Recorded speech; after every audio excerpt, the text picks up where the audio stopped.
Assalamualaikum warahmatullahi wabarakatuh. Nama saya Muhammad Rishad Razin dan untuk pengenalan kepada pembentukan kesepaduan sosial masyarakat pelbagai budaya di Malaysia, kita mestilah tahu bahawa Malaysia ialah sebuah negara yang terdiri daripada pelbagai bangsa, budaya dan etnik yang terdiri daripada Melayu, Cina, Iban, Kadazan dan lain-lain. Pembentukan kesepaduan sosial masyarakat pelbagai budaya di Malaysia merupakan satu perkara yang penting untuk memastikan keamanan dan keharmonian negara terjamin daripada sebarang perbalahan. Dan pembentukan kesepaduan sosial ini merujuk kepada usaha dan strategi yang diambil untuk memastikan keharmonian, toleransi, kelangsungan dan pemahaman antara pelbagai kumpulan etnik, agama dan budaya di dalam negara Malaysia. Kesepaduan sosial juga boleh didefinisikan sebagai kriteria yang penting untuk mengekalkan sesebuah komuniti berada dalam keadaan harmoni dan tiada perbalahan.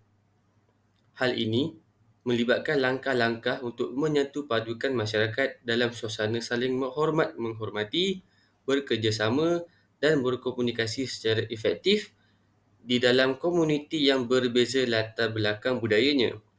Dan akhir sekali, langkah-langkah yang telah dilakukan ini mestilah tidak melibatkan apa jua pergaduhan dan salah faham antara komuniti tersebut. Assalamualaikum, nama saya Muhammad Arif Fazlan bin Zoimi. Saya akan membincangkan objektif pembentukan kesepaduan sosial masyarakat pelbagai budaya di Malaysia. Sebagai sebuah negara yang mempunyai masyarakat yang berbilang kaum, amatlah penting bagi penduduk untuk menjamin keamanan dan keharmonian hidup. Selain itu, saya akan mengupas apa dan bagaimana kesepaduan sosial dapat dibentuk di dalam negara ini.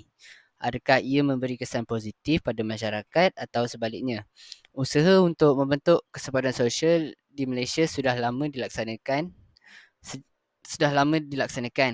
Antara objektif yang terdapat dalam kajian adalah yang pertama, kepentingan dalam pembentukan budaya di kalangan masyarakat. Kepentingan dalam pembentukan budaya di kalangan masyarakat di Malaysia memainkan peranan yang penting dalam membentuk suasana yang harmoni. Apakah peristiwa 13 Mei 1969 akan berlaku sekali lagi jika keharmonian di antara kaum tidak dapat dipelihara?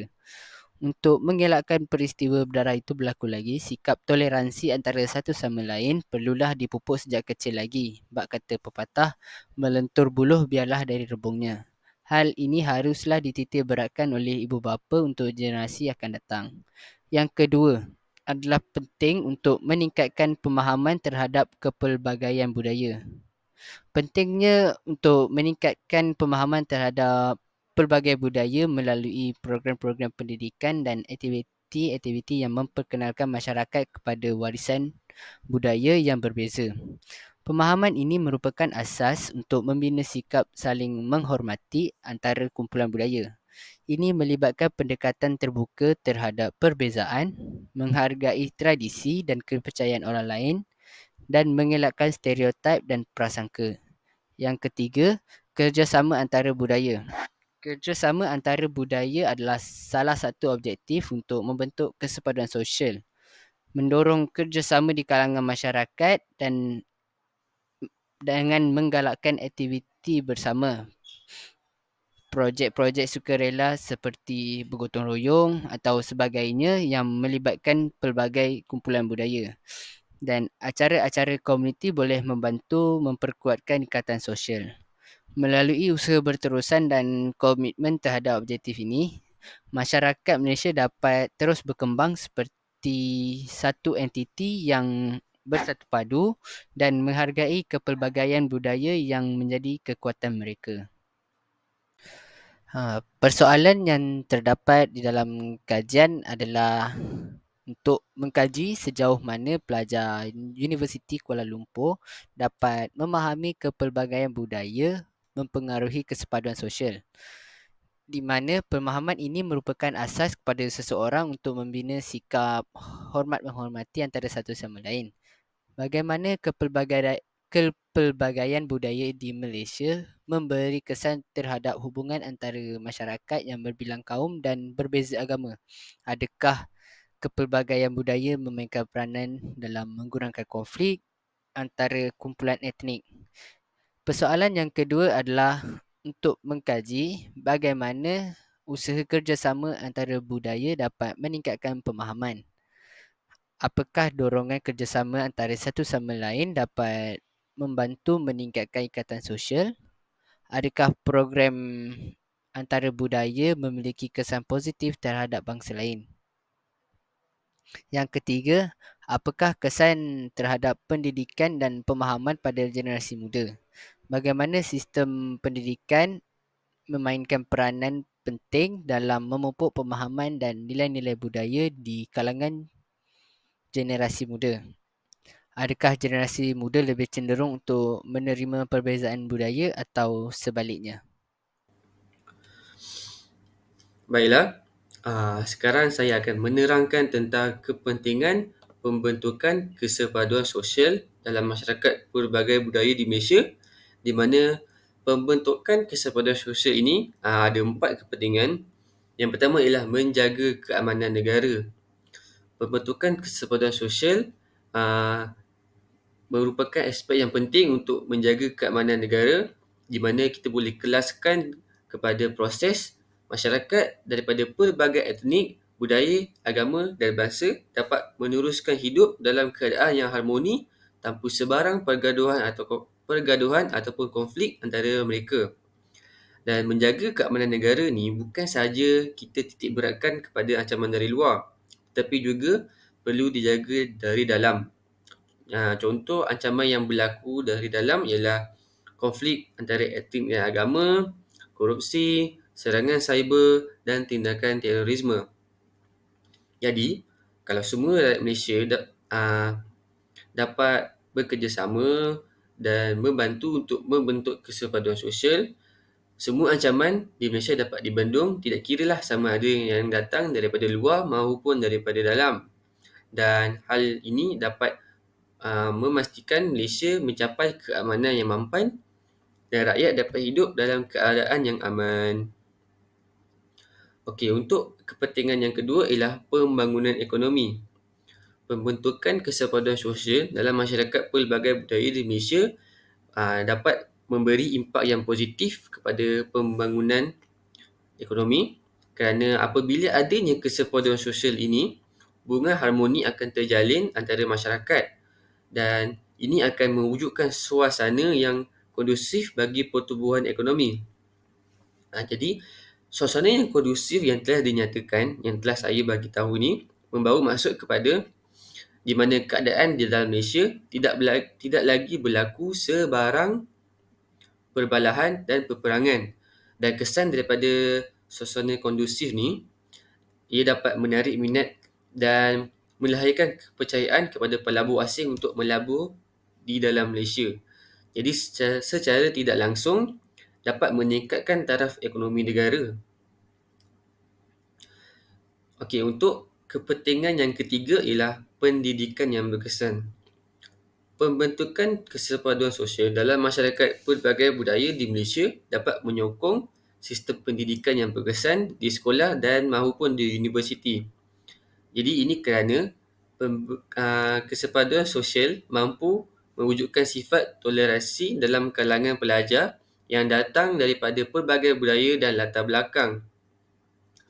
Jadi dapat memberikan kesan yang positif kepada sistem pendidikan negara kerana mampu memberi pengalaman belajar yang efektif kepada semua pelajar di Malaysia. Okey, kita ambil contoh satu ialah pengurangan kes buli. Pengurangan kes buli merupakan satu contoh di mana kesepaduan sosial telah memberi satu impak yang positif kepada pelajar kerana mereka tidak menyimpan dendam ataupun perasaan yang jahat terhadap pelajar lain yang berlainan bangsa dan agama. Jadi, jika kes buli dapat menurun, pelajar juga akan rasa diterima dan dihormati dalam kalangan mereka dan ini akan seterusnya memupuk semangat untuk mereka menuntut ilmu dengan lebih mendalam. Akhir sekali, kepentingan yang keempat ialah pengurangan diskriminasi. Pembentukan kesempatan sosial dalam masyarakat pelbagai budaya di Malaysia dapat mengurangkan dan menghapuskan sifat dan pemikiran diskriminasi yang disebabkan oleh faktor agama, budaya dan etnik. Kesepaduan sosial ini juga dapat menjaga hak asasi manusia dengan mewujudkan suasana yang dapat mendukung persamaan dan menolak semua sifat diskriminatif.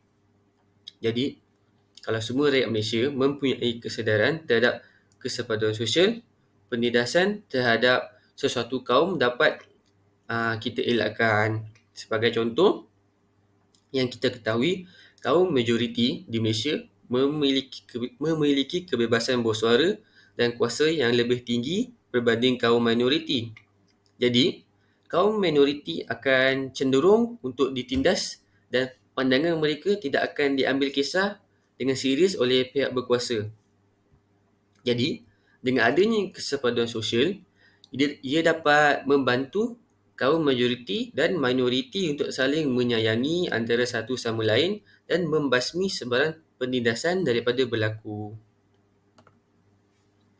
Hai, nama saya Muhammad Amir Hakim dan saya akan menceritakan tentang kajian literatur yang berkenaan pembentukan kesepaduan sosial masyarakat dalam Malaysia.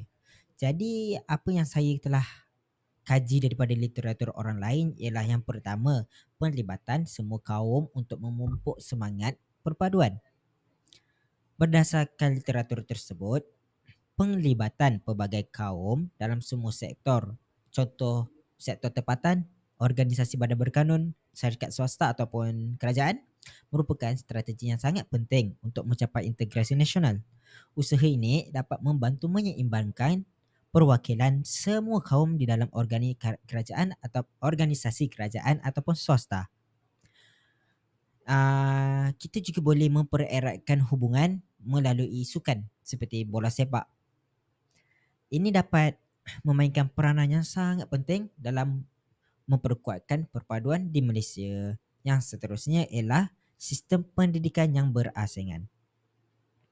Sistem pendidikan vernacular melibatkan penggunaan bahasa etnik dalam pembelajaran seperti bahasa Melayu untuk orang Melayu, bahasa Cina untuk orang Cina, bahasa India, bahasa Tamil untuk orang India. Keberhasilan integrasi dan pemahaman antara murid menjadi cabaran dalam sistem ini.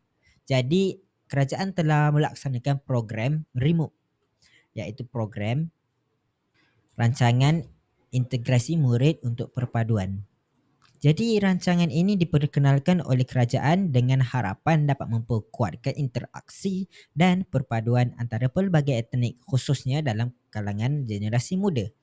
Yang ketiga, iaitu kesepaduan sosial generasi baru masyarakat Melayu melalui sosial media. Jadi generasi muda kini semua mempergunakan internet, iaitu platform sosial media seperti Twitter, WhatsApp, Telegram dan Facebook. Jadi aplikasi tersebut telah memberikan impak positif terhadap masyarakat dalam memperkenalkan dan memperkuatkan perpaduan. Interaksi di media sosial memudahkan berkenalan dengan individu dari berbagai latar belakang. Ini juga dapat mengurangkan kesalahfahaman antara kaum disebabkan kita dapat menukarkan apa-apa pengalaman melalui status dan cerita di Instagram. Selain itu, kelompok dalam WhatsApp memainkan peranan dalam memahami budaya dan adat sesuatu etnik. Dia dapat mengurangkan prasangka buruk dalam masyarakat majmuk Malaysia sebab sekiranya kita tidak mengetahui, kita boleh secara individual bertanyakan adakah ini betul atau adakah ini salah. Jadi kajian literatur yang seterusnya ialah satu bahasa, satu bangsa dan satu negara. Apa yang saya dapati daripada ini ialah bahasa Melayu memainkan peranan yang sangat penting dalam bahasa pemersatuan di Malaysia, merangkumi hubungan antara pemimpin dan rakyat kota dan desa, serta kelas elit dengan kelas bawahan. Gerakan Bulan Bahasa Kebangsaan 2010 menekankan bahasa Melayu sebagai bahasa utama perpaduan dengan slogannya Satu Bahasa, Satu Bangsa, Satu Negara. Bahasa Melayu menjadi bahasa kebangsaan, memiliki implikasi yang besar dalam kepentingan dan dasar kebangsaan, menyatukan rakyat berbilang kaum dan negeri. Bahasa dan sastra Melayu juga turut menyumbang kepada kelahiran negara yang bersatu dari segi kaum dan wilayah, memainkan peranan penting dalam perpaduan kaum dan integrasi nasional untuk kestabilan sosial dan kemajuan negara. Dan yang terakhir sekali ialah rumah terbuka. Menyambut hari perayaan bersama-sama melalui rumah terbuka. Menyambut perayaan dengan penganjuran rumah terbuka dapat memupuk perpaduan di Malaysia, sebuah negara yang pelbagai kaum. Kita negara yang pelbagai kaum dapat dipupuk perpaduannya dengan rumah yang terbuka. Pelaksanaan konsep ini memungkinkan peluang untuk memahami dan menghargai budaya serta tradisi perayaan yang berbeza antara kaum seperti Tahun Baru Cina, Hari Raya, Hari Deepavali, Aidiladha, Wesak, Hari Gawai, Pesta Keamatan dan Hari Natal. Rumah terbuka mencipta platform di mana bangsa dan yang berbeza dapat saling belajar dan berkongsi hidangan tradisional. Aktiviti kunjung-mengunjung juga membantu mempereratkan hubungan antara jiran tetangga dan komuniti setempat. Jadi itu daripada saya dan kita akan teruskan dengan terima kasih. Assalamualaikum, nama saya Muhammad Akmal bin Aminuddin dan kini saya akan sambung dalam kajian literatur. Terdapat beberapa cabaran untuk membentuk kesepaduan sosial dalam pelbagai budaya. Yang pertama dari segi sosioekonomi. Terdapat jurang perbezaan dan pendapatan gaya hidup antara masyarakat atasan dan juga bawahan dalam kalangan bumi putera. Hal ini dapat dikesan dengan lebih jelas pada masa kini berbanding dengan 10 tahun yang lepas. Perkara ini tidak boleh diatasi walaupun terdapat pendekatan untuk memperbaiki ekonomi mengikut kaum tanpa unsur diskriminasi. Malaysia telah mempertontonkan pelancaran ekonomi baharu yang mempunyai dua objektif. Objektif yang pertama ialah melenyapkan golongan miskin dan objektif yang kedua adalah menyusun kembali masyarakat Malaysia yang pelbagai sejak awal 1970. Inisiatif ini telah dilakukan oleh kerajaan iaitu projek menambah baik peluang pekerjaan untuk rakyat yang memfokuskan bidang perindustrian. Demi mencapai projek tersebut, pelbagai projek dijalankan seperti mengadakan rancangan pendidikan dan latihan yang lebih berkesan. Cabaran yang kedua adalah dari segi politik. Malaysia merupakan negara yang aman dan stabil dari segi politik walaupun terdapat kepelbagaian budaya. Namun terdapat sejarah hitam yang berlaku di Malaysia seperti 13 Mei 1969. Namun, semenjak pilihan raya 2008, senario politik kembali stabil dan menunjukkan perubahan yang positif. Di Malaysia, kita mempunyai beberapa parti politik seperti UMNO, PAS, MIC, DAP dan juga MCA. Majoriti kaum Melayu cenderung untuk memilih UMNO dan PAS, manakala kaum Cina dan India menyokong MCA, DAP dan MIC. Setiap parti memiliki hala tuju dan agenda masing-masing untuk memperjuangkan kepentingan etnik mereka. Walaupun begitu, masyarakat Malaysia masih boleh hidup aman dan harmoni. Oleh itu, adalah sukar bagi kerajaan untuk mengekalkan kemakmuran ini sekiranya tiada kesepaduan di antara semua pihak. Cabaran yang ketiga ialah dari segi agama. Setiap agama yang wujud di atas muka bumi ini menyeru agar membuat kebaikan dan juga mencegah kemungkaran.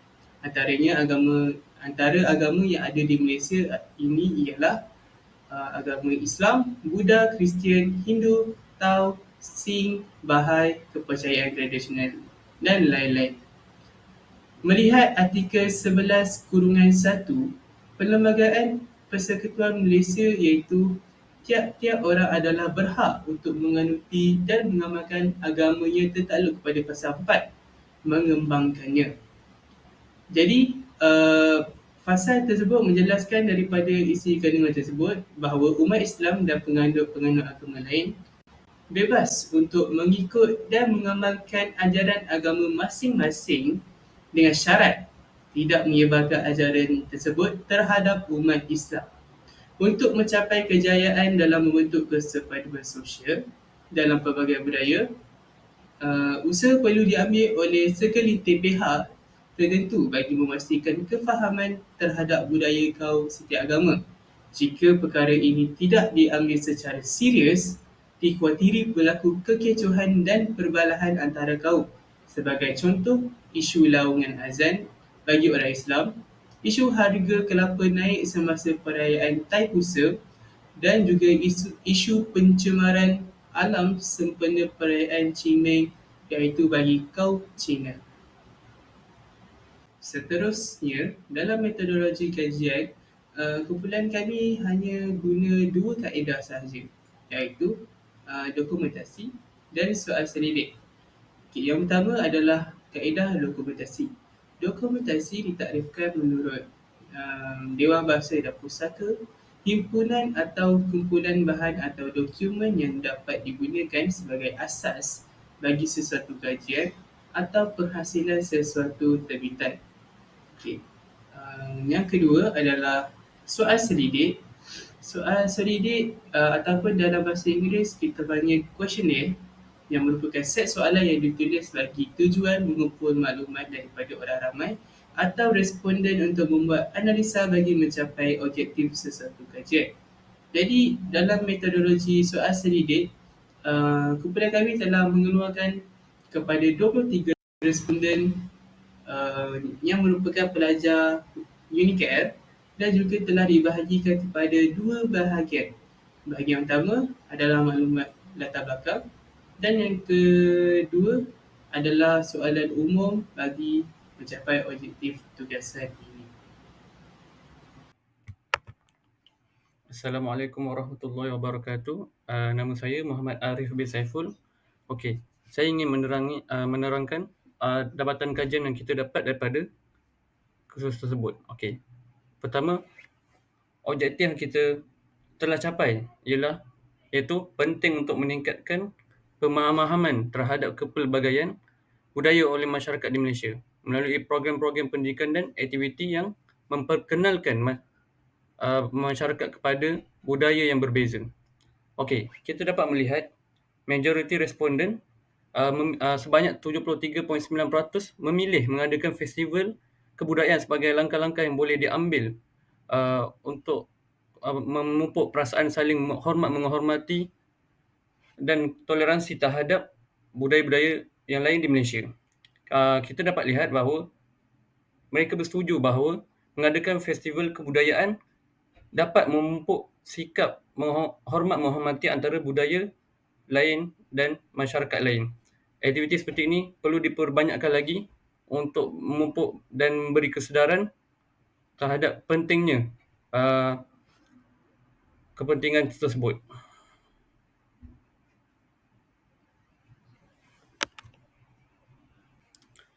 Dapatan kajian kedua iaitu objektif kedua yang telah kita capai ialah kerjasama antara budaya untuk memupuk kesepaduan sosial juga telah tercapai. Merujuk rajah tersebut, majoriti responden sebanyak 91.3% bersetuju bahawa kesepaduan sosial antara masyarakat pelbagai kaum adalah kunci utama bagi menjamin keharmonian negara. Okey, kita telah jelas bahawa masyarakat sedar bahawa kesepaduan yang dipupuk dalam masyarakat atau dalam kalangan budaya di Malaysia dapat membantu mewujudkan keadaan yang harmoni untuk negara Malaysia. Objektif yang terakhir yang telah kami capai iaitu kepentingan dalam pembentukan budaya di Malaysia memainkan peranan yang penting untuk memupuk suasana yang harmoni. Merujuk rajah tersebut, sebanyak 69.6% responden mengetahui bahawa mencipta fenomena 13 Mei 1969 bukanlah kepentingan yang kita akan dapat atau kita perolehi apabila pembentukan kesepaduan sosial dalam masyarakat Malaysia dijalinkan. Okey, untuk cabaran tugasan, antara cabaran tugasan yang kita dapat peroleh dalam pembentukan kesepaduan sosial masyarakat budaya di Malaysia ialah perbezaan etnik dan agama. Malaysia terdiri daripada pelbagai kaum dan pelbagai etnik seperti Melayu, Cina dan India. Perbezaan etnik ini adalah salah satu asbab utama yang telah mencetuskan ketegangan antara kumpulan-kumpulan budaya tersebut. Isu-isu agama juga boleh menjadi punca gesaan terutama dengan adanya kepelbagaian kepercayaan seperti Islam, Kristian, Buddha dan lain-lain. Setiap agama mempunyai pandangan masing-masing serta khilaf tersendiri. Jika tiada sifat tolak ansur dalam diri masing-masing, maka boleh menjadi perbalahan antara kaum di Malaysia ini. Seterusnya ialah cabaran ialah pendidikan dan kesedaran masyarakat. Beberapa masyarakat mungkin kurang memahami atau mengetahui serta tidak dan menghargai budaya dan kepercayaan masyarakat lain. Ini boleh menyebabkan kurangnya pendidikan dan kesedaran antara kumpulan-kumpulan tersebut. Tidak semua pihak telah didedahkan tentang kepentingan untuk memahami atau menghargai setiap masyarakat atau kepercayaan budaya di Malaysia. Masyarakat sekarang perlu diberi pencerahan akan perkara tersebut demi menjaga keharmonian negara. Akhir sekali ialah perubahan sosial dan ekonomi dalam negara Malaysia sendiri. Perubahan sosial dan ekonomi yang pesat boleh mencipta ketidakselesaan dalam kalangan masyarakat. Tidak semua mempunyai harta yang banyak atau tidak semua mempunyai harta yang sikit. Dan tidak semua golongan masyarakat mungkin dapat peroleh atau menikmati perubahan tersebut. Dan ini boleh mencetuskan rasa tidak puas hati dalam satu pihak dan pihak yang lain. Ada segelintir sahaja yang dapat menikmati dan segelintir lagi tidak dapat.